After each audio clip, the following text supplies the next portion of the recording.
very much, Mr. Ben. Good afternoon po. Good afternoon. Yes, we will begin with a prayer by praying to our Father. In the name of the Father, and of the Son, and of the Holy Spirit. Amen. Our Father, who art in heaven, hallowed be thy name.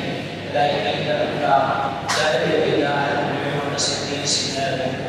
Give us this day our daily bread, and forgive us our trespasses, as we forgive those who trespass against us. And lead us not into temptation, but deliver us from evil.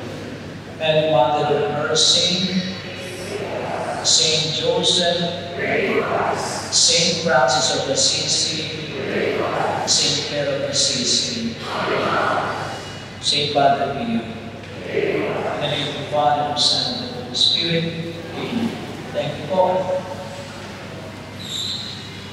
So I will be sharing with you this afternoon on Saint Francis of Assisi, the Canticle of Creatures, especially from the anthropological point of view.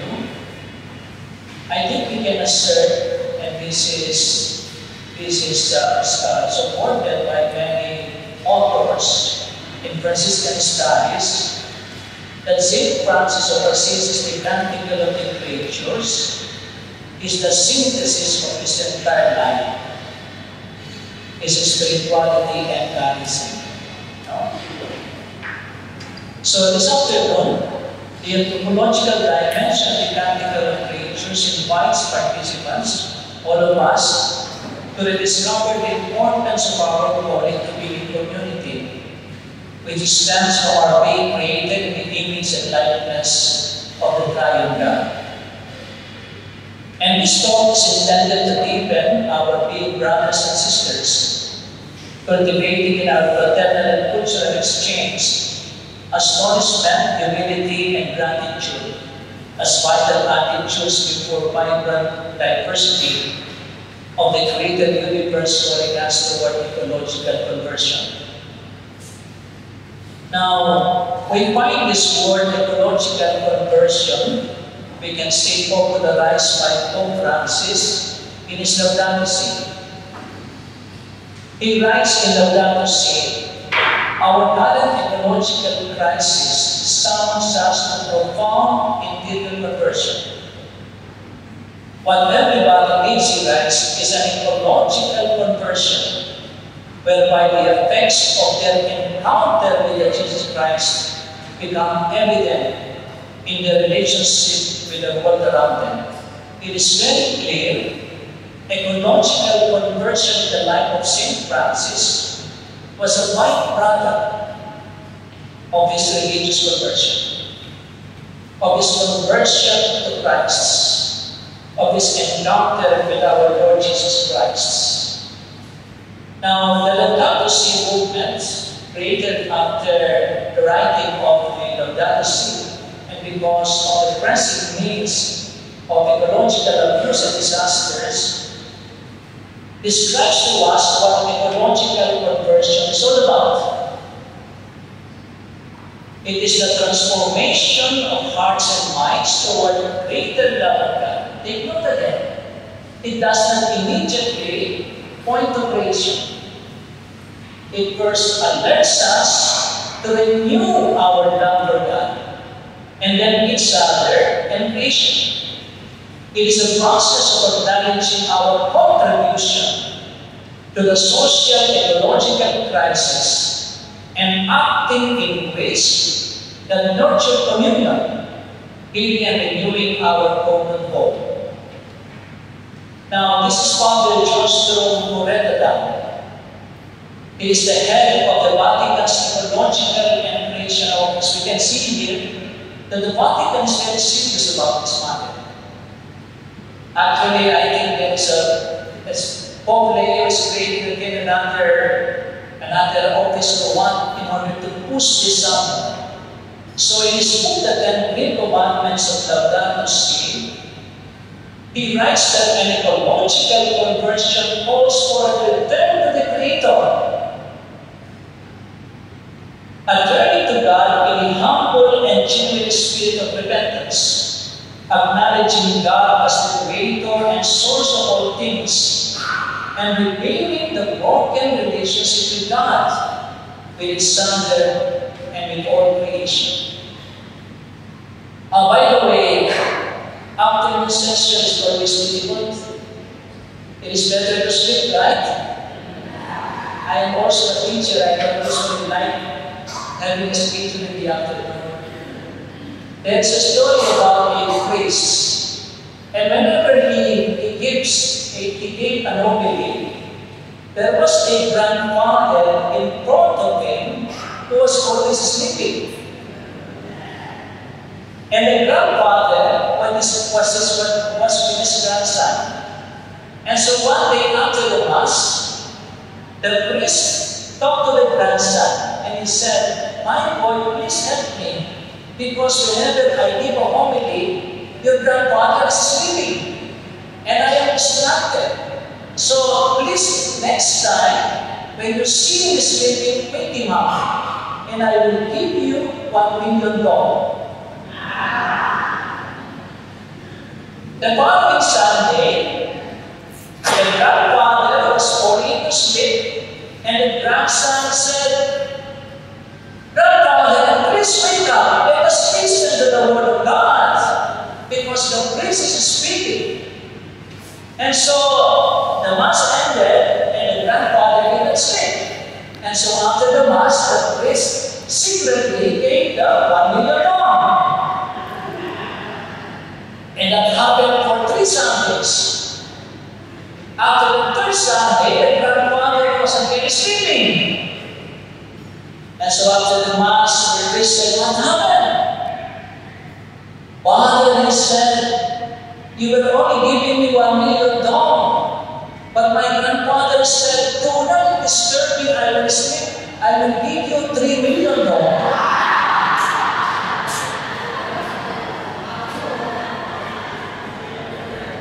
I give you an assignment, brothers and sisters. Wake up your seatmates.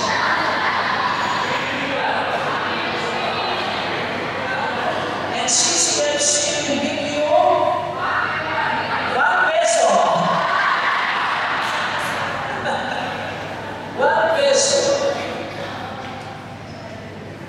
Now, Sister Bell was talking about my responsibilities these days is also an exorcist in the Archdiocese of Manila.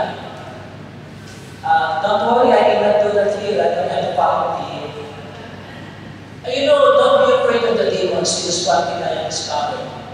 Of course, the first time I joined, I was so afraid. And my first case was very violent. And so, she was coming towards me. We were in the chapel. And I ran out of the chapel. I really ran out of the chapel. But the head exorcist says, "That's okay, Father, because it's your first time." We have a lot of funny stories also. Do you know that our guardian angels are more powerful than the demons? Because they are united with God. That's why we close to the guardian angels. Okay. What is our starting point when we talk about the universal communion of all creation in God?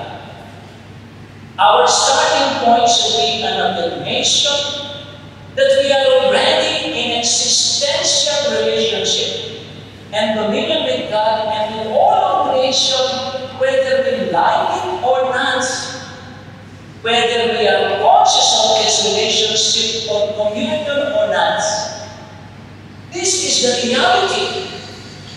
But it does not become personalized. It does not become transforming.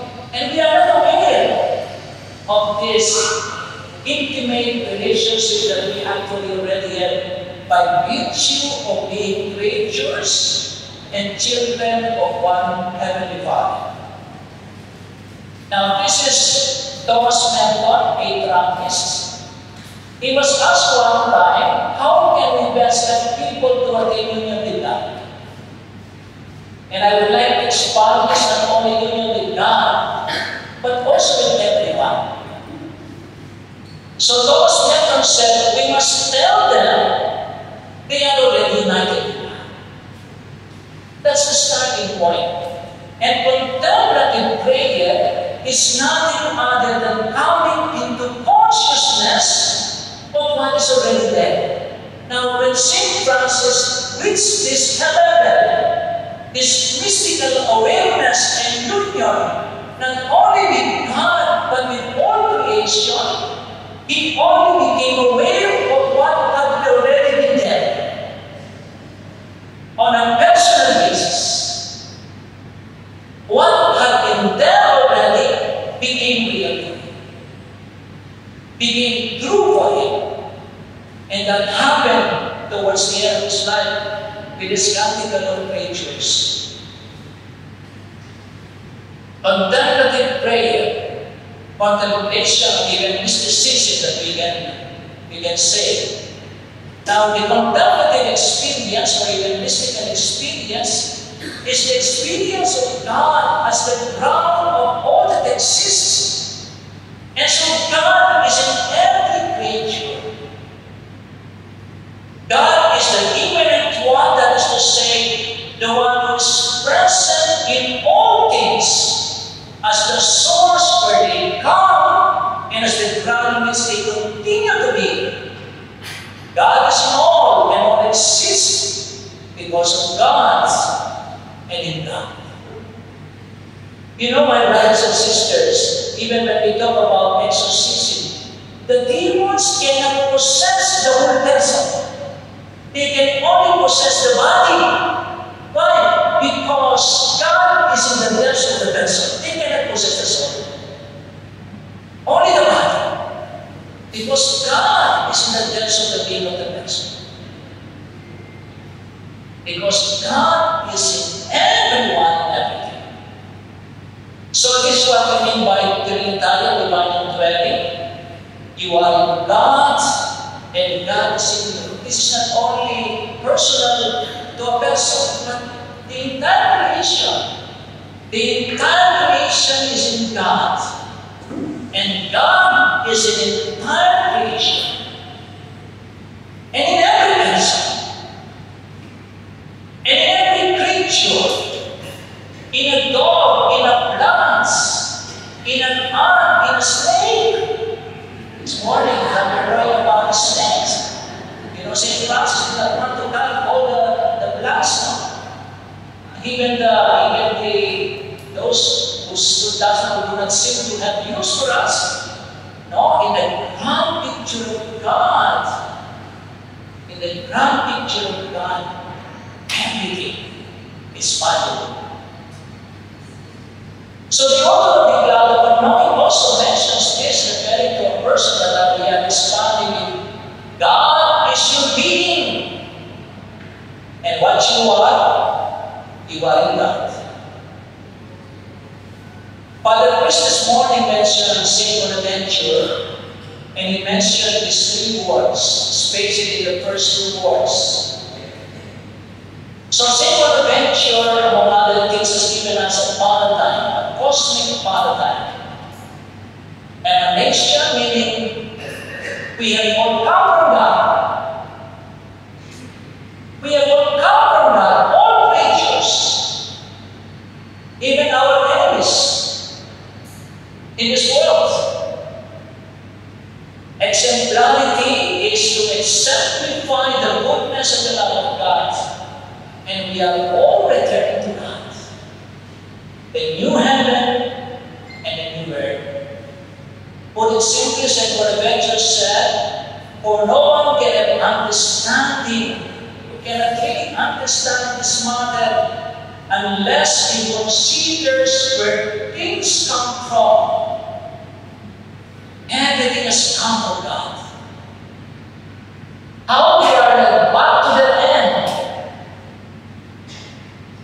to their completion, to their final completion, and how God shines forth through them, in every person, in everything. God is shining in a glass. And that's why we see the wonders of creation, right? As we were coming here yesterday, we saw a lot of trees and plants beautiful and we pay the Philippines. Our forests are denuded, etc.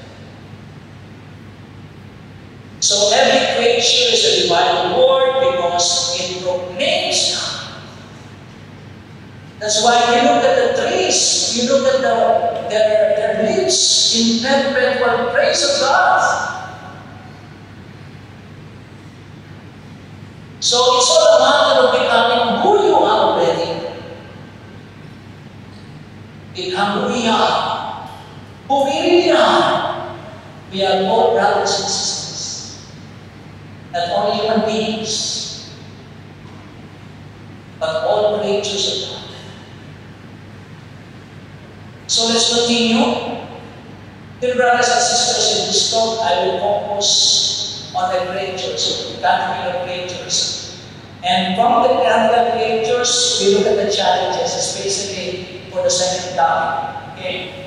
Now, originally called the Canticle of Grand Son, the Canticle of the Creatures is the very first word literature in the Italian language, first appearing in the historical record in the reference made by the Blessed Thomas of Celano. Brother Chris also mentioned this, no? He saw this on one of his slides. Now, this is J.K. Chesterton said, it is a supremely characteristic word, and much of St. Francis will be reconstructed from that word alone.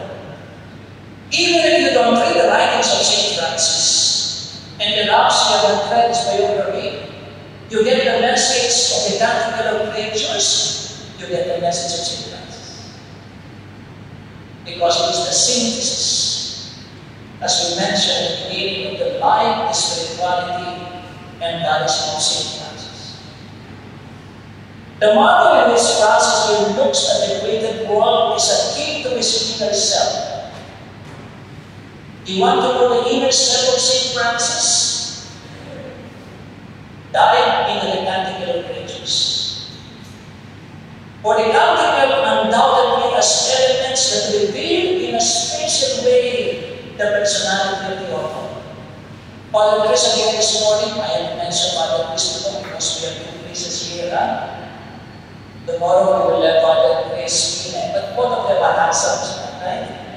Who is more handsome? Chris Ligo or Chris Pinel?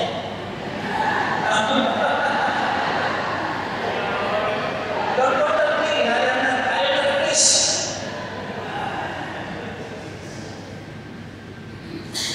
So the Canticle of Creatures sums up the Holy spirituality and His life forever. Okay? Now this is Father Eric Doyle. He's already old. I cannot find a young picture when he was young. I think he doesn't want to post on Facebook or wherever his current pictures now. He said, the Canticle possesses all the marks of having come from the highest form of creative character. Namely, contemplative union with God, it can only well out from a deep God experience. To begin where St. Francis ended is a disastrous illusion. Again, we have to be reminded this was written towards the end of the life of St. Francis. And that's why we mentioned it's a synthesis of the entire mind and spirituality of St. Francis. Now, brothers and sisters, I have given you a paper containing the Canticle in the Hungarian language and also an English translation by Spread. Now, we will not use this version, which is for your comparison. What we have here is the version of Regis Armstrong, Wade Hellman, and William Short. Okay? I want you to take notice. I will flash the PowerPoint. You cannot read it, but you just look at the words. We are familiar with the Canticle. Take note at this point of the biblical passages. Because as mentioned also by Brother Chris this morning, St. Francis was a Bible man. He was a gospel man. So you look at the first here, the first lines, you find there in close parentheses, okay? Okay, let's look at this. Okay, you see that again? Somebody will study by intertextual analysis. Okay, Psalm 148. Counter references, not intertextual analysis. 148. Daniel, the canticle of the three young men. Okay? Okay.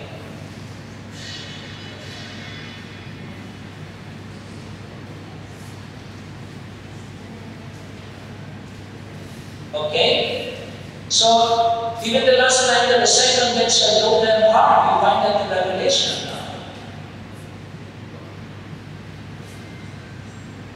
Okay. So in summary, the Canticle of the Creatures reveals St. Francis's biblical spirituality.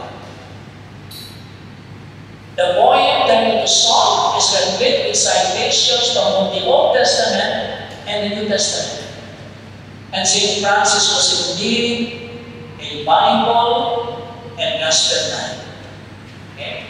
Now, sisters and brothers, where do we find in the early documents the Canticle of Creatures?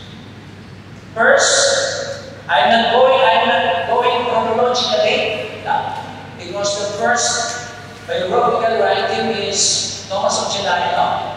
But in the legend of Perugia, so St. Francis received a vision in the night, which informed him that he should be glad and joyful in the midst of infirmities and tribulations. As of now, live in peace, as if you were already shaped my kingdom. So there was already a promise that he would be with God for eternity. So in the midst of pain and sufferings and tribulations, Francis received this promise. And so the canticle immediately, as an immediate cause, came from the experience of being assured of his eternal salvation. And so the morning after this vision, called the sanctification, St. Francis awoke, and he was joyful, and told his companions about it. And so he said, I want us to take note of this because we can see his intentions for writing this. He said, therefore, for his glory. So the canticle glorifies him. And for my consolation, and for the edification of my neighbor. You can see that for God, for myself, and for others.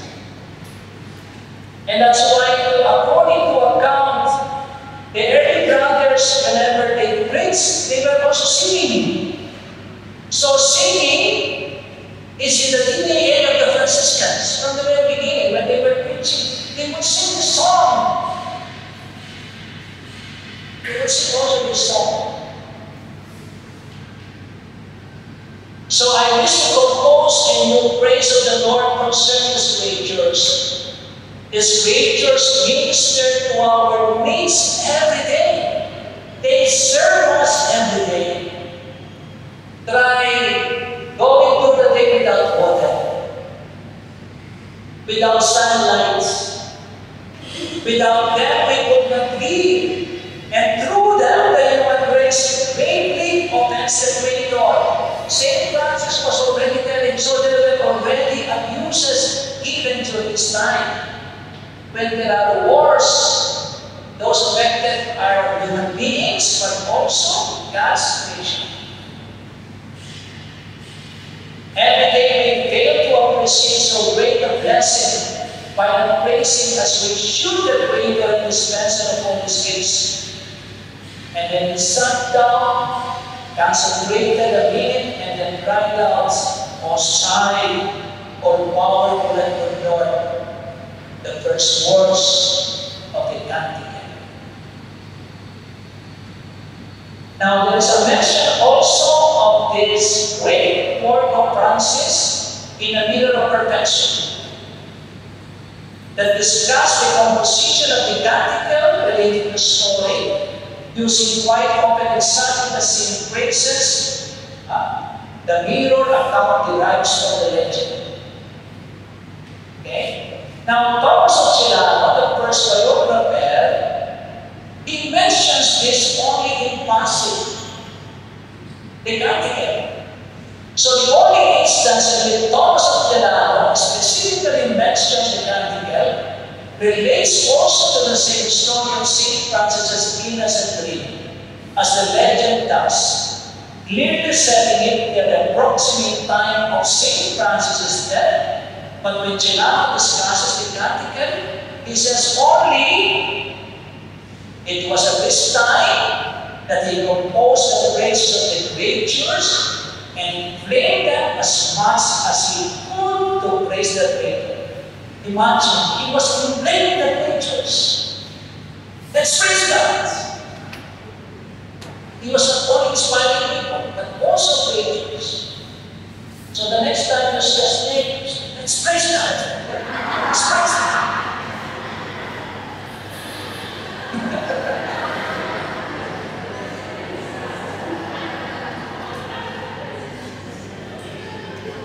Next time you see a dessert.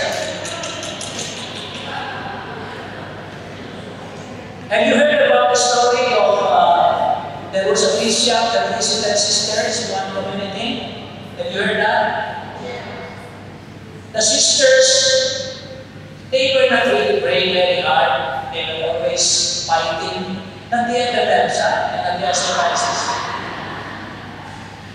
So the bishop, after the canonical visitation, he gave them 3 gifts: a cow, a dog, and a lizard.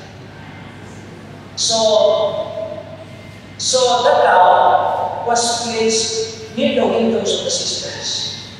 When it was time, 5 o'clock, the bell rang, and then the cow said, ikaw. In Filipino, madala, this morning. And if the sister will not rise it yet, the dog will bark. Ikaw!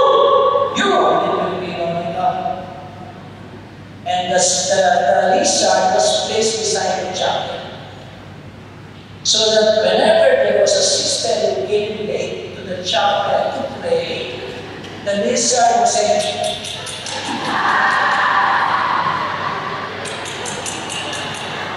you are late again. You are late again. So this was very creatures of God. So they were very effective. The mothers would either got more dogs and cows and lizards. So whenever the sisters were fighting the lizard, they're fighting again. Okay, so the account omits how St. Francis came to compose the canticle, as information is clearly relevant for Celano. Celano was more concerned about the promise of God to St. Francis. Okay? Now let's look at the parts, because I think the structure is very important. You see the spirituality of St. Francis. So, strongest 1 to 22, major segments, we can counter-check with what I gave you. Strongest 22, 26, the pardon and the impermanence and tribulations. 27, 31, sister death, and 32, 33, 33. Okay? Let's look at the composition of the remaining parts of the canticle. The legend of Lourdes states that the main section of the canticle, the major segments, came into existence in San Damiano by St. Francis, resided there over the winter of 1224-1225. That's why we are celebrating the 8th centenary this year. So this was, the first part was dated 2025. Now, 23-26, about the reconciliation confrontation of Bishop and Podesta, calling for reconciliation, etc., this was written, added by St. Francis in 1225. Okay, 1225. Now, the strongest way to 732 of Sister Death were added a few days before St. Francis' death, which occurred on October 3, just some days before. We do not specifically know the exact date that Sister Jo and Father Kasam know because they are the experts in Franciscan studies. Do you know Sister Jo? Sister Jo, very exactly, it's only mentioned days before, no? Okay. Now, the verse of course was already there, because the last verse with humility. Now, St. Francis wrote the Canticle of Preachers towards the end of his mortal life. It is a byproduct of a man who went through a crucible of life. Sometimes we have this romantic idea about careful creation, and that's why without personal conversion, the kind of involvement that we have also. So, Leonard Boff said, whoever tries to romantically imitate the saint in his love for nature without passing through asceticism, denial, penitence, and the cross, falls into illusion. So mean to say, Francis had undergone now transformation and conversion. So St. Francis had already received the stigmata, which caused him much pain when he composed the Canticle of the Creatures. Can you just remind him, he was writing it with his wooden hands. You cannot be involved in creation without getting wounded, even now, that's the meaning, right?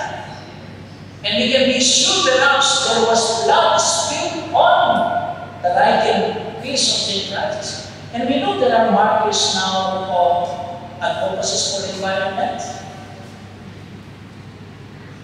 He was also internally afflicted by the memories of his past sins and the turmoil of his community becoming polarized. Physically, he suffered from various diseases, especially from infected eyes. So he was fighting with great difficulty.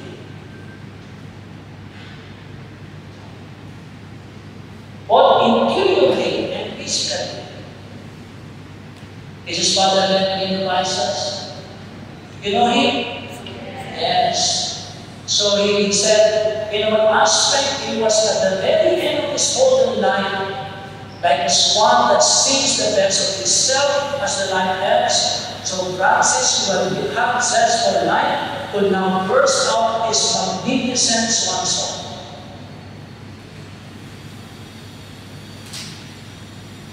So we see here again that I'm summarizing the chronological stages in the development. There are 3 stages, there are 3 parts, and there are 3 stages. And they all reveal the vision of God, Francis' vision of God, of creation, and of humanity, and of human soul.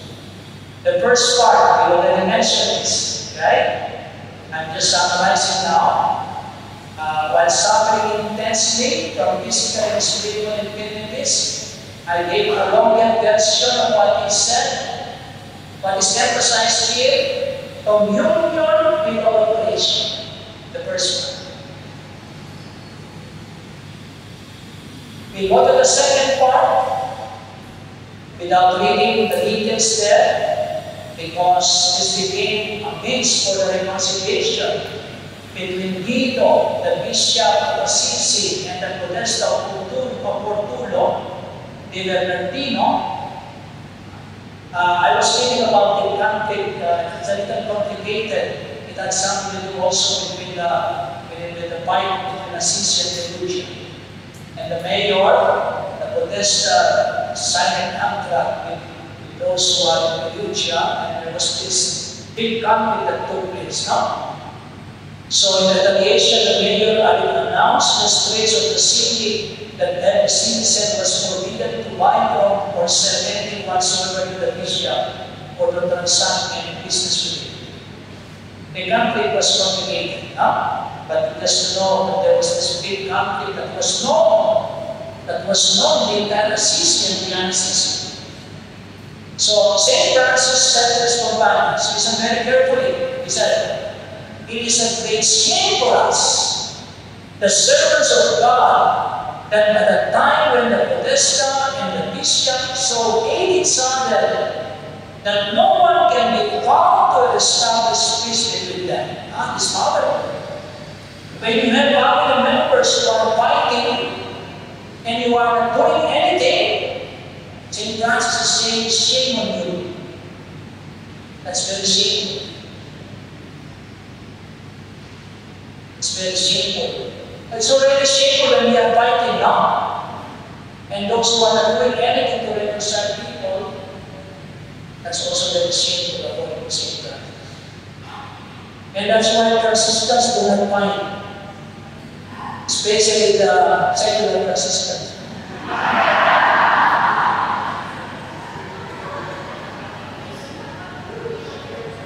In the Little Flowers of St. Francis, one day, St. Francis saw the brothers in a community, and they were loving one another. They were in communion. And he saw that there were demons outside, but they could not enter. They could not enter the friary because the brothers were loving one another. They were living in peace. And then one of them started to nurture hatred toward another brother. So there was an opening now for the intrusion of the demonic, and St. Francis saw the demons entering into the friary. And he told the brother, repent. Repent. You have opened your heart to the demons, and they have entered your brother and prison. This is what happens in a family, always fighting. In a friary, always fighting. You can expect a lot of demons there. You can expect. But when your family is united in love, that is one of the things to say. So the other is lives of reconciliation. So what is emphasized here? And he asked his brothers to sing it, the entire canticle. There is communion with everyone, including the so-called enemies. Because even our enemies are our brothers and sisters. Now the third part, shortly before he died, this is narrated by his companions. Although St. Francis' illnesses were very grievous, he praised the Lord with great fervor of spirit, and gladness within and without.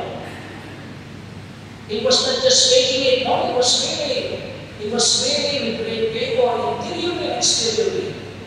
And said to them, if I am going to die soon, call Brother Angelo and Brother Leo to me, that they may speak to me of Sister Beth.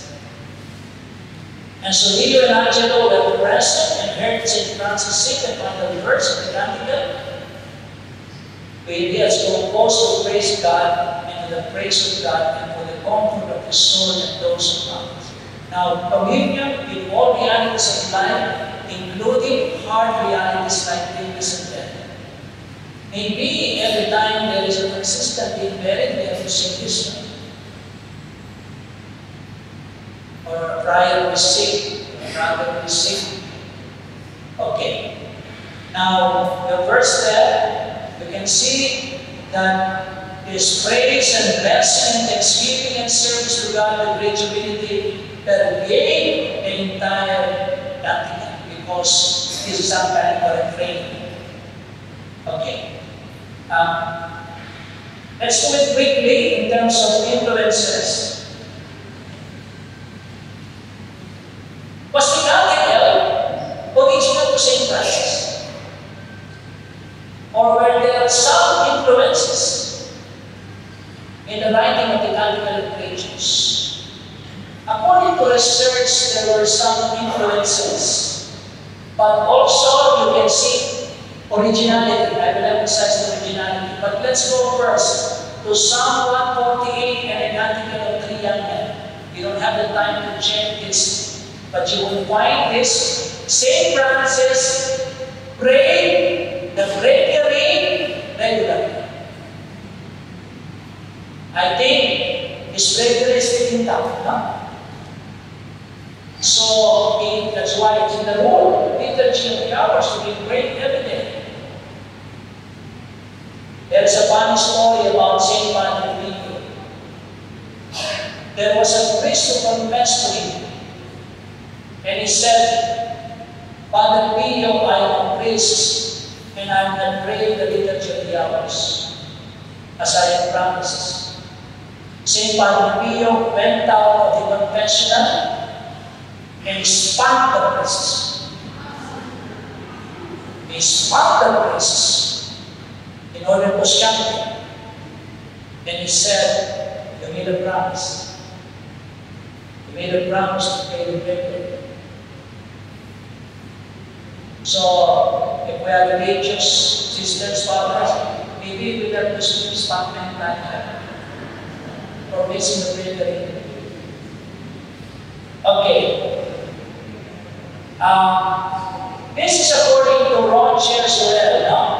He compared Psalm 148, the Canticle of the Three Young Men, and the Canticle of Creatures. And unquestionably, he said, it depends on the two liturgical texts, using them as storehouses from which to draw ideas and amplify upon them in original ways. Okay? Now, Psalm 148 and the Canticle of the Three Young Men, they have served as models. At the same time, as I have mentioned, he felt at liberty to add to his canticle the later stanzas relating to people farther than them. So there were influences, but St. Francis was also creative composer, especially with the decision of pardon and death. Now, for example, he's mentioning about this, and then there are divergence from the liturgical passages that may emphasize this. Now, if you read 148, Psalm 148, it is just mentioned there, praise, etc. But St. Francis, in the Canticle, he describes his creatures. So that's one difference. In Psalm 148 and in the Canticle of the Three Young Men, it just mentions his praise, and just mentions his creatures. But St. Francis has one difference. He describes his creatures. For example, Brother Son, who reached the day and you give light to us through him. How handsome he is, how radiant, with great splendor of you, Most High, he wears the likeness. Now, let's focus on the lifeline. In the two sources that I mentioned, there is no mention about these creatures as brothers and sisters. And you will find this in the text in the Bible. Psalm 148 and the Canticle of the Three Young Men. When referring, for example, praising creatures, etc., there is no mention of them as brothers and sisters. So that is very unique to say that. There is another influence, the prosa. The prosa referring to language follows natural speech found in the Roman French result. Okay? What do you find in the prosa? It moves down through creation and progression to then humankind. If you look at the Canticles, there is a progression. Until finally, you go to human beings. Reconciliation and also death. You find that also in the prosa, which is found in the Missal. Okay. I'm just mentioning this, we don't have to go to the details. What I'm trying to mention is St. Francis knew the Bible very well. He knew the liturgical prayers very well. That's why he was also influenced by this in writing the Canticle of Jesus. But at the same time, there were new things that he added. Now, this is Father Anton Borsetter, a dance Franciscan. He found in his research a sermon outline of St. Francis. And when he studied the sermon outline, some things mentioned in the outline were also mentioned by St. Francis in the Canticle of Pages. So we can make a conclusion that St. Francis, when he was preaching, he was already preaching about this. You get that now? Because he discovered this outline of a sermon outline. He was able to establish that 5 out of 6 verses that specify the verses of God in the first section of the sermon outline are in the Canticle. Okay? They are the inclusion verses, the praises, the honor, and all the blessings. The verse where you is worthy to mention your name, you can also find this in an outline of Sermon of St. Francis. Again, they can make a conclusion he was preaching about this already. Okay. Let me skip that. Let's look at the structure. So there's a movement from heaven to earth, headed by Bouvert, Carla Porcle, and Theodore Sherman, Franciscan scholar.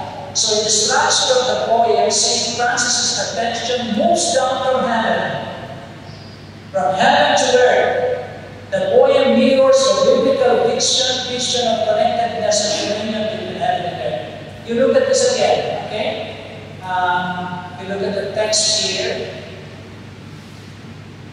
Okay, most are limited, good Lord, and then eventually, so there is an inclusion of the heaven and earth, the unity of heaven and earth that I mentioned. Here below, attention is focused on the 4 elements. Brother, wind, air, sister, water, brother, fire, sister, mother, earth, which are presented as 2 pairs of male and female. This picture of the microcosm is followed in the 3rd part of the Canticle by a sketch of the microcosm that constitutes human existence. Okay? So there's a big picture that finally goes to the human existence. And it ends with great humility. So you can see here, St. Francis sings from below, from the rock bottom of human existence. He formed a new relationship with his fellow creatures, born out of loving, profound, and transforming relationship with God, and open up a relationship of belonging communion into the mental respectfulness, reverence, astonishment, gratitude, humility. Think highly of everything and everyone as brother and sister. Now, we cannot think highly of others as brothers and sisters if we think of ourselves as fallen beings. And that's why we look at the prayer that Vatican ends with this word, with humility. With humility.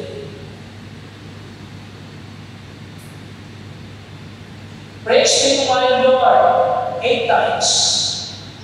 6 times for those celestial bodies and the elements, twice for through those who grant pardon, endure dignity, and tribulation, and endure the same peace, and through sisterhood. So, that is the structure. Even the structure of the Canticle speaks of communion between heaven and earth, creatures, human beings, experiences, sufferings, and death in communion. And then in the structure also, we find a ninefold path, like a ladder. If we are climbing to the 2nd floor,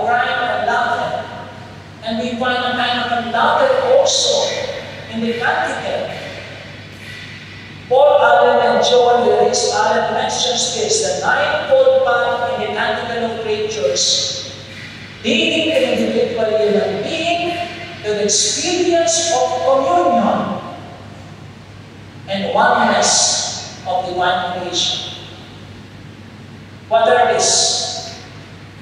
Count them, there are 9. Consider there are 9.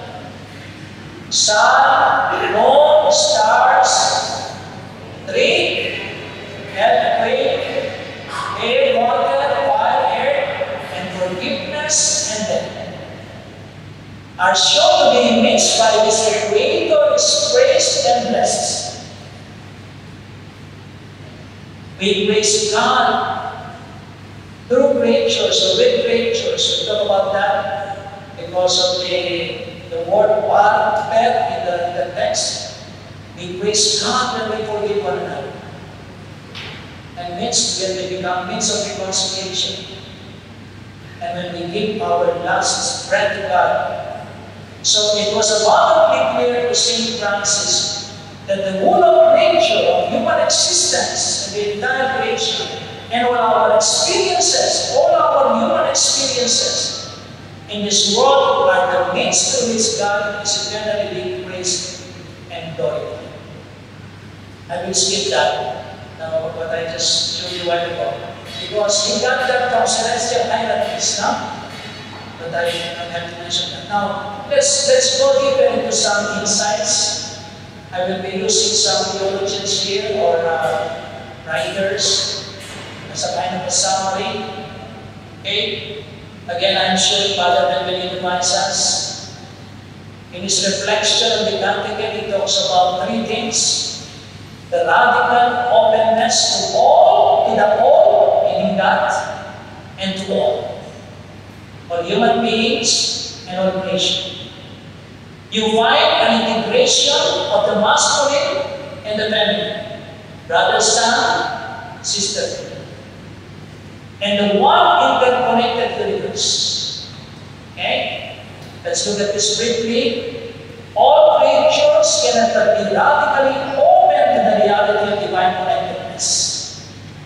I mentioned at the beginning, we are already intrinsically connected to one another. That is our nature as contingent creatures. What we need, according to Father Benny, is to acknowledge our radical openness to all, to the whole, God and to all. And this can only happen on the basis of our relationship with the ultimate reality that there is a possibility of people to relate rightly with fellow human beings and creatures. So we find this integration. Brother sun, sister moon, brother wind, sister water, brother fire, sister mother earth. This is very strong in St. Francis. You find this in his writings, Jesus Christ and Mary. Jesus Christ and Mary. And also we have St. Francis and St. Clare. Francis and St. Clare. The Franciscan Clarion Spirit. So the interconnection of all reality, they sustain us solely. So there is an lucid sustenance as implied by the literary style. So it was a great poem, as mentioned by Father Pismo. You can structure how he was able to weave all of these elements to show the one interconnected universe. So the 4 primordial elements of nature that make up the bodiliness of us humans are then duly recognized to form one universe. Without these elements, humans can go on living. Without wind, without water. So the more than just recognizing our interconnected existence, it is the divine reality that pervades us. We are images and likeness and signs of the Triune God's presence, since all of us creatures are interrelated with one another and ultimately related to the Most High, we are consequently brothers and sisters. Now, this is Father Presbyterius. I'm sure you also know him. He has written also an article about St. Francis, and he mentions, following the writings of Israel, enfraternization. Enfraternization. Can we repeat it? Enfraternization. Fellowship of creatures. Okay, and he mentions about the kingdom, giving, and peace. So let's look at this, Father Israel. St. Francis' loving relationship with all creatures expressed in the nautical and other sources is an inclusive and fraternalization of love. What's the meaning of this? It's a loving fellowship and kinship for all creatures, to the point of calling its brother son, brother or sister. Okay? And the idea of giver and giving gifts. And so God reveals Himself and His glory in creation. This self-revelation as an expression of God's self-giving is also His call to communion with Him. Creation is an absolute gift from the absolute giver. The givenness in every creature gives us the truth that we are all interconnected with each other, since we are all gifts to each other from one giver. So, anthropology, if you see yourself as the center of the universe, and everything gives to you. Because I'm the center of the universe, and all creatures are gifts of God to me that I use, and even abuse. No, we are gifts to one another. Actually, if you have a forest, in the forest, with all the animals there, with all the creatures there, they will exist. And they will even grow into a big forest. But the moment human beings enter that place, then they will lose. I don't know if you have seen maps of the Philippines. Years ago, the entire archipelago, to see forest all over. The entire archipelago. But through time, when we still have the forest, the remaining safeguards for us, Mats and Madre, even that is available. Now this is the letter where he's using a different term. He calls it confraternization in nature. The cosmic democracy. It's a synthesis of Indian archaeology and styliology, archetypal sacramentality, cosmic marriage, integration of the negative, universal reconciliation, celebration of a reconciled man. So you can see he has a lot of ideas, okay? And they are very nice, so you will just look at them briefly. In the Catholic and in other Franciscan sources, we find a clear and distinct way of being in the world. That's the meaning of confraternization. God is with. Being with. It's not being over, but being together with. So your anthropology, how to understand human person above all other things. St. Francis will even use, in terms of using triad minor, you always put yourself down and below. So it is being with others as brothers and sisters in the same household that is rooted in that religious experience of the universal fatherhood of God. Now, universal cosmic fraternity, all the while an intimate peace. Enemies do not exist. No one threatens us. We are enveloped in an atmosphere of love for brothers and sisters. The two movements are found in Francis. Horizontal, the relationship with God. Vertical, relationship with God. And horizontal, relationship with everyone and everything. Now, what's the meaning of synthesis of interior archaeology and exterior ecology? It was mentioned also by Sister Josino. So, the intimate archaeology, the interior of the person, reconciled with God, is reconciled with exterior ecology by then diving into the mystery of God. Indeed, in the Canticle of Creatures, we find the precious synthesis of interior archaeology and exterior ecology, the interior home and exterior home mentioned by St. Francis. That's why we need to take care of ourselves also, interiorly, mentally, psychologically, spiritually, emotionally. And archetypal sacramentality, Hieronymo is using the insights of some authors. You can see the names there. And he mentions this particularly things in terms of the archetypal symbol of the masculine and feminine. So, he's mentioning what Father Benny also mentions. No? Perhaps Father Benny read about hope at the time. So that is the psychic totality of the human person.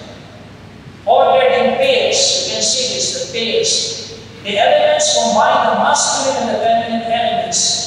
And all of these pairs appear to form a ring around the great memories of the Earth Sun, from whose cosmic union is born the other prophets. So the thirst for unity and totality of the most radical and conscious finds an up expression in the Canticle of Creatures, that is an end.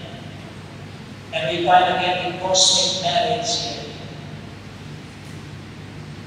Especially using the number 7 as a perfect number.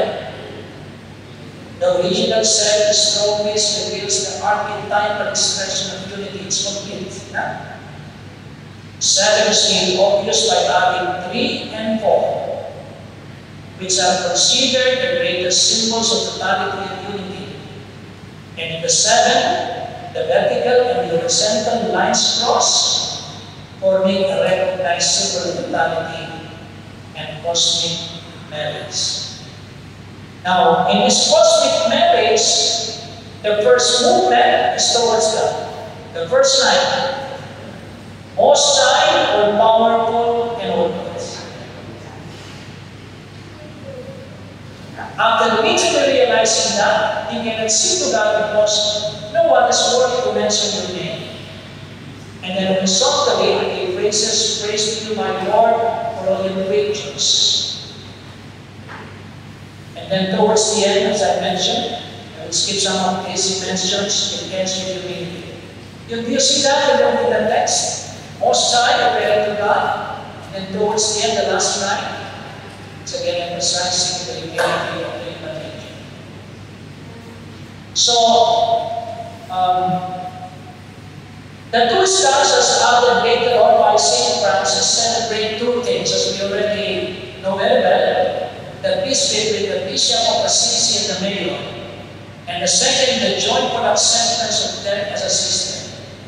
And so what is chapter involved is that the material cosmos, okay, First part, material cosmos. And the last 4 stanzas now, the human cosmos. Relationship with human beings, especially the so-called enemies. And then, acceptance of death and suffering existence. So these two additions arose from the same fundamental inspiration that tries to celebrate the mystical eruption of unity and fraternity with all things and with God. Now, what is this meaning of integration of the negative? So Francis will not give up humanity and the reconciliation of the individual with other persons and with them, which is to be accepted as a system and as a part of mortal existence. He gradually, gracefully, and joyfully, albeit without pain, integrates death and life, accepting it as a system. Tell me about negative experiences, sufferings, illnesses, and ultimately death. But all of these are integrated by St. Francis. Imagine the most negative experience that human person can have is death. I mean, from the world, we say to the standard. But for St. Francis, we call that system. So St. Francis becomes a brother to death. Death and other forms of sufferings and difficulties, which are part of life, are integrated with graciousness into the inner path. That, it seems like the sublimination of life, is integrated into the context of life and the form from its stances, Lord of life, and ultimate reality. So the negative is integrated and transformed into a supreme expression of liberty and humanization.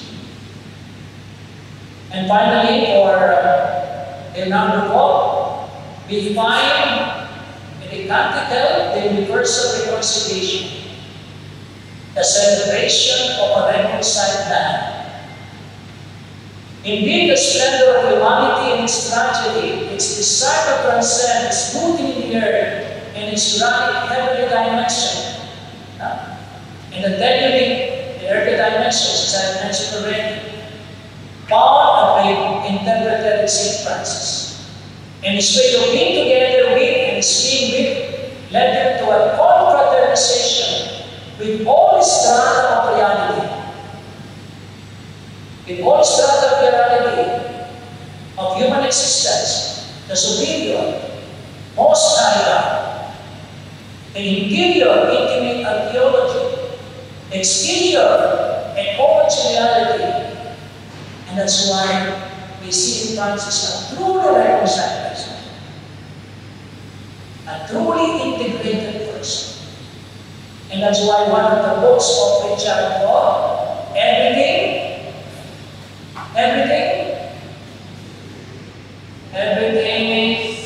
belongs. Everything belongs. The last author is Timothy Leary, a Franciscan vision of harmony among God, humanity, and nature, a vision of reconciliation of all realities. Now, I will not emphasize because I think it's practically repeating what has been mentioned also. Without doubt, the clearest expression of St. Francis' vision of reconciliation of created realities. So we find this. And in the vision of reconciliation of all created realities, all are reconciled as they share in the communion of God's reign. So that's why it's the final synthesis of the life of St. Francis. A song of universal brotherhood and sisterhood in Christ. There is a book by Eric Toy. He actually comments on every line. It's a beautiful book on every line. We are not able to do that because of time constraints. So it's a mystic poetry which reveals St. Francis' experience of the fundamental unity and coherence of reality. He did not understand himself as an isolated subject with his subjects. So, the universe is found in the grace of brotherhood and sisterhood in Christ, which is given to every creature. But this results only from a contemplative union with God. When we talk about contemplative union of God for St. Francis, it's not just between him and God, but contemplative union also with all creatures and all realities. Now, before I give my summary, let me just mention this. There is a problem in the in the translation of one important item in the Canticle of Creatures. So, usually we talk about divine-human relationship. Okay? Usually that's the case. The divine-human relationship. With the Canticle of Creatures, we must speak more in terms of divine creation relationship. And part of creation is the human person. Okay? The human person. So again, what is our anthropological paradigm? Now, so very important here that through in understanding the kind of divine creation, not just human relationship as well, in the Canticle, lies in the correct translation of the word better in the original Italian text. Okay? Let's reflect on this as our last point before we give the sum. So we have these authors who have commented on this. Can you look at the Italian version? You look for the word bed. Number 10. Laudato si me Signore per sopra luna e le stelle. See the word better, okay? Now, the word there is very difficult to translate as no exact English equivalent, and that's why we need to say the poem can have different meanings, especially using the word per. Okay, let's look at this. The first translation of per is for laudate, laudato, let's read it. Laudato si il Signore per sopra luna e le stelle. In English, be praised my Lord for sister moon and the stars.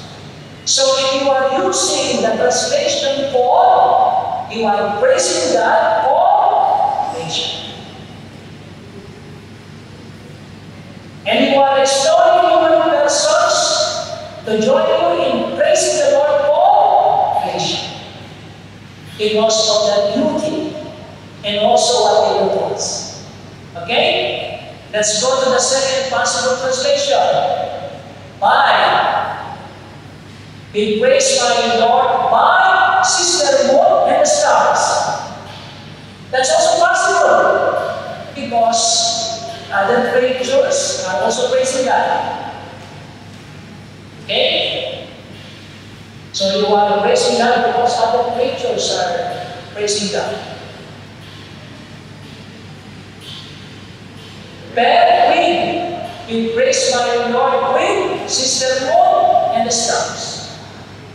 So St. Francis now is praising God with angels. We are all together praising God. Okay, let's get this. According to Paul, when St. Francis sang, he did it with all creatures. He does not sing alone through creatures. Okay. Now the other translation, through. So we praise my Lord through sister, brothers and sister.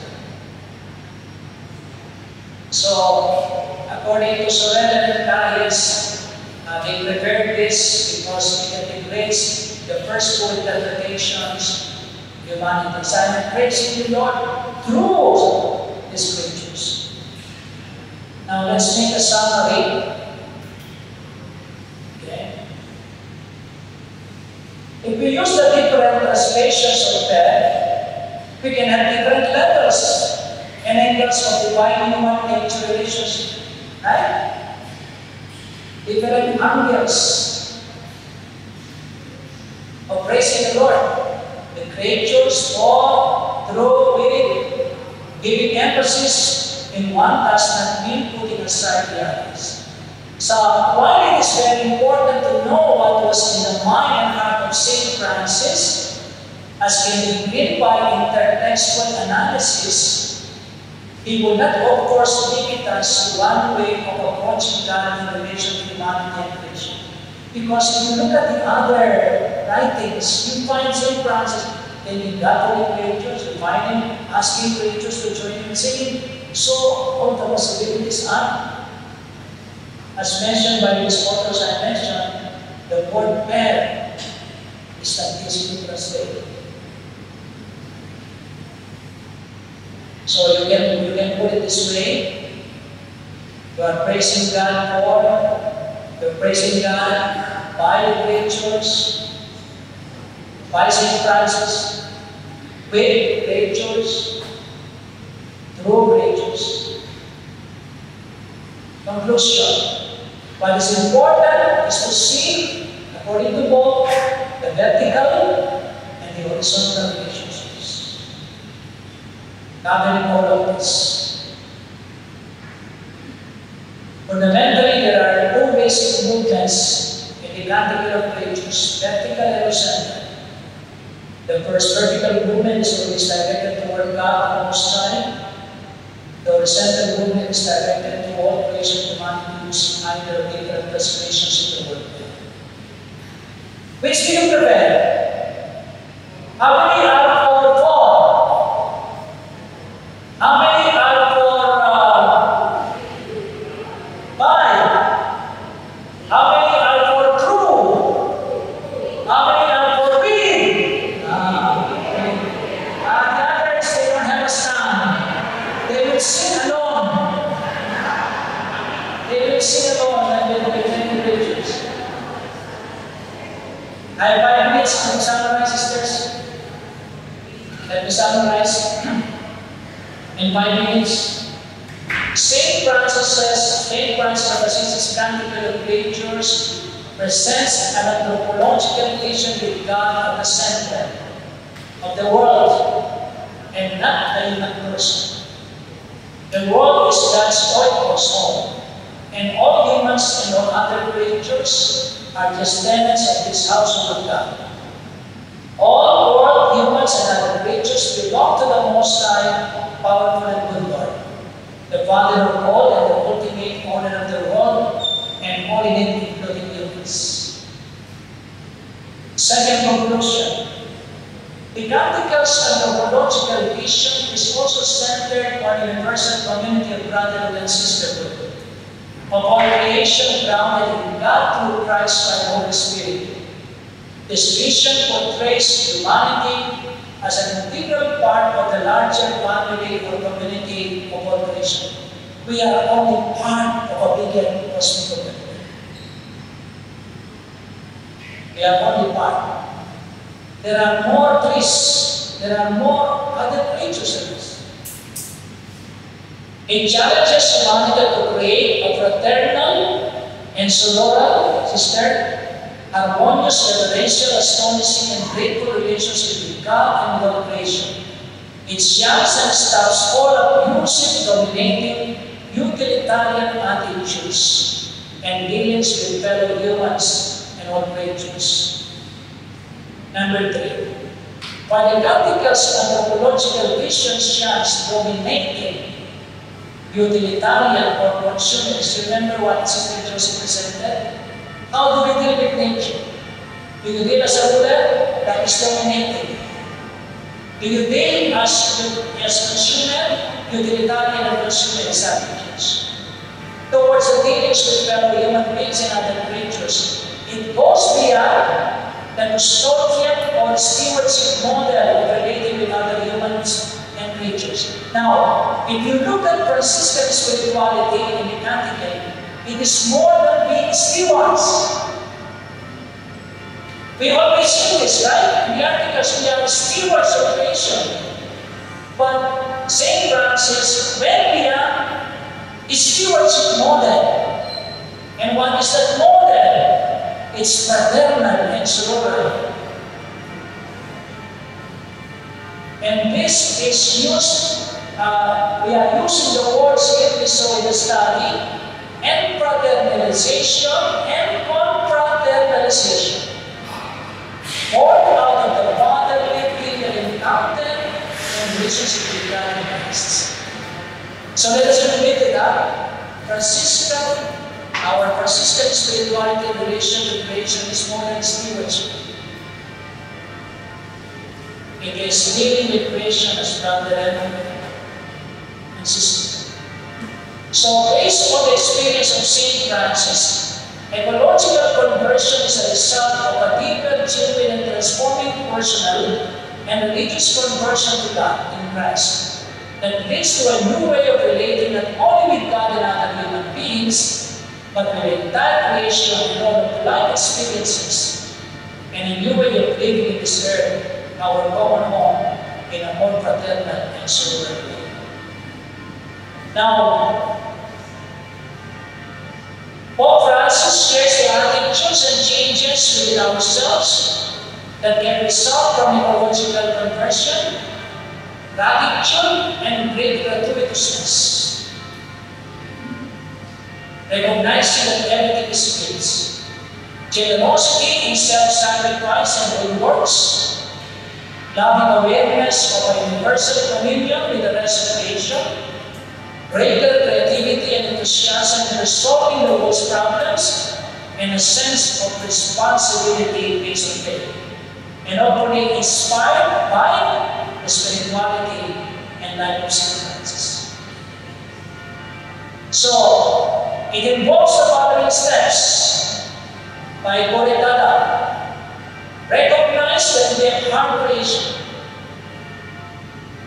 Repentance and turning to God. Commitment to change and becoming good stewards of and brothers and sisters of all creation. Living Laudato Si in one's day-to-day life, changing lifestyles, cultivating virtues, attitudes. Mentioning Laudato Si, I have added here solidarity with groups and movements that lobby and work for change and care of the common home. We can add something here. I end with this. The living out of Pope Francis's Laudato Si is a vivid and powerful concretization of St. Francis of Assisi's The Canticle of Ages. We all know the inspiration behind Laudato Si, St. Francis. Thank you very much. God bless.